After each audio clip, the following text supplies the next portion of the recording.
തിരുവാന്താംകുന്ന് ക്ഷേത്ര ശ്രീകോവിലിനുള്ളിൽ പൂജ നടക്കുന്ന സമയത്ത് അതിക്രമിച്ചു കയറി യുവാവ്. മാനസിക പ്രശ്നങ്ങളുള്ള ആളാണ് ഇയാളെന്ന് പോലീസ് പറഞ്ഞു.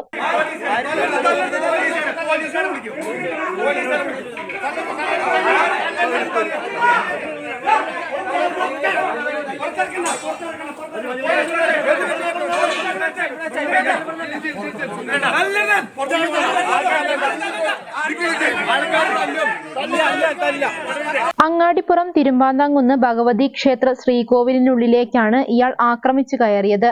ക്ഷേത്രത്തിലെ ദേവി വിഗ്രഹത്തിൽ ചാർത്തിയിരുന്ന അമൂല്യമായ ആഭരണങ്ങൾ തകർക്കാൻ ശ്രമിക്കുകയും വിളക്കിലെ എണ്ണ ദേഹത്ത് പുരട്ടുകയും ചെയ്തു. ക്ഷേത്രത്തിലുണ്ടായിരുന്ന ഭക്തരാണ് ഇയാളെ കീഴ്പ്പെടുത്തിയത്.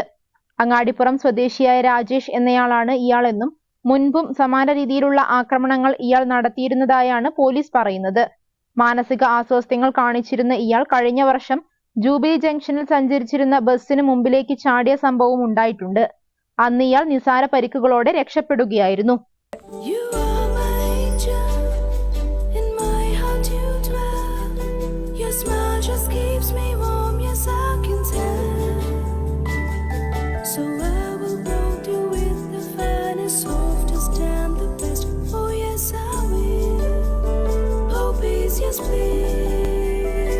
Poppies, the way we love, the way we care.